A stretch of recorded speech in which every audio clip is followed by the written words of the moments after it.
Cut then update. IG story ni Catherine. Ayan, pinagluto pa ng breakfast ang kanyang team. Sabi ni Catherine, morning breakfast is ready mga anak. And day 10 na ng shooting ng Hello Love Again dyan sa Canada. Ayan, sa pangalan ng luto ni Catherine. No? Ayan, supposedly direct and John. Ayan, nag-allow traffic enforcer pa nga si Catherine dyan sa Canada. Ayan, stop. Ito IG story ni Allen at Joros. Ayan, two signs, same message, one way.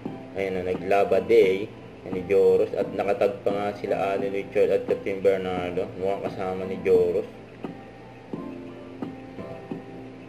Ito pa yung pinagkaguluhan dyan ng cut din.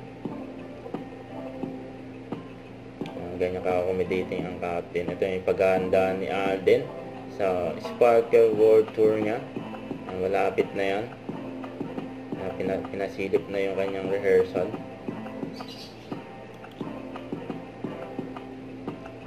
Good luck kay Allen. Siyempre, ang Hello Love Again ng cut din.